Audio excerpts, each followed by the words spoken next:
you try to contain China and you end up containing yourself. And why continue down a road that clearly is only leading to more frustration and more negativity? We were not trying to stop our development plan because the US don't want us to do. This win-win cooperation has the best examples. Elon Musk's Tesla factories in Shanghai. Welcome everyone to Global Times Roundtable on China-US ties. The US strategy of containing China has been ongoing and escalating for several years.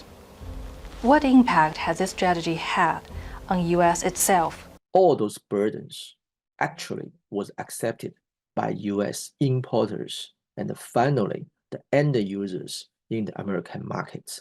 That's most of them are the workers or the blue coats that you claim will be fighting for. Tariff will transfer into a kind of consumer tax. That's a very general and basic economic principles. Please remember, in the 1950s, after the Second World War, when the United States really enjoyed the overwhelming advantages in the world, what the US get? That's GATT. And then finally leading to the WTO. The zero of tariff, the free trade.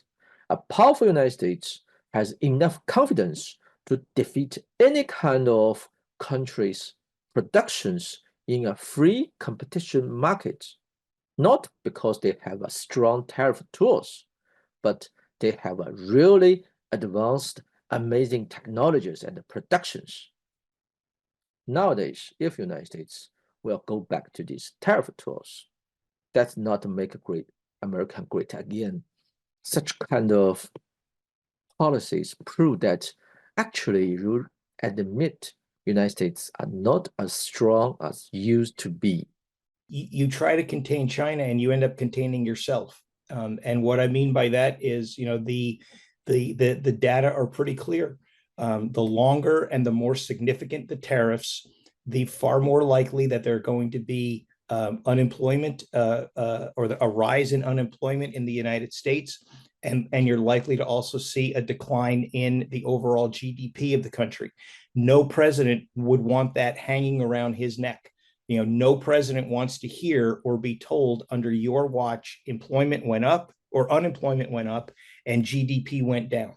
And that's just a undeniable fact that the longer you keep the tariffs in place and the more you choose to increase them, the more you end up hurting the US economy. If the tech war and trade war go on, how should China respond? For the past several years, even the United States, the then administrations put a lot of restrictions and also the tariff on Chinese products. We keep on our track of openness. So we are trying to do more reform and open our market and make it a platform not only to the United States companies, but also to the companies around the world. So actually, it is a very firm attitude that we were not trying to stop our development plan because the US don't want us to do. So our intention is we have to try to be more independent in the development. We do not have to depend too much on the other countries for their charity. I don't think it's a good way for us to continue for the development. Well, Chinese government has proposed that the Chinese modernization is in the process. So how can we achieve this goal is not only by the dependence of the foreign trade.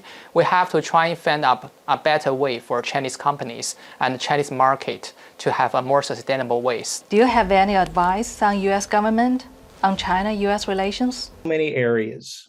Imagine what could be done. If the US and China both said tariffs are silly, let's get rid of them. Imagine what tomorrow's possibilities might be. And it is also very helpful for people to look at the fact by themselves. They can try to enjoy the journey to China. Actually, for both sides of China and the United States, we have a very strict visa systems. Well, for China, we have gradually opened our visa with a free access to so many countries. I think it's possible for us, for China and the United States, to discuss this in the future about is that possible for both sides to communicate or go to the other side with easier access. I don't think that we can only try to look at the other country from certain windows. There should be more windows. There should be more personal experiences, especially when the social media is becoming more pervasive. Professor Joe made a very good point about the windows that we choose to look out of. If we look out a window and we don't see China as dangerous and threatening, but instead see China as an ally, a friend, and someone with which we can cooperate and should cooperate, tomorrow's world suddenly seems a lot greener and brighter and sunnier. There are real challenges, but real opportunities. And if those opportunities are embraced in a spirit of openness, in a spirit of mutual respect, in a spirit of compromise, in a spirit of let's roll up our sleeves and get things done, then I think the next 4 years can be a period of history that people could look back on and say so much was done. And again, I'm going to believe that's possible because we have seen the last 8 years have not worked. And why continue down a road that clearly is only leading to more frustration and more negativity? Let's go down a different road that ought to be able to bring some much more positive results and a much better bilateral relationship between both countries. This win-win cooperation has the best examples. Elon Musk's Tesla factories in Shanghai. It was not until Elon Musk has his factories and production lines in Shanghai, his Tesla EVs transferred from a kind of paper conceptions to a real industry and help him to make maybe the best or the most benefits of the world car markets. That's a perfect example. How could these win-win corporations make both United States and China got benefits?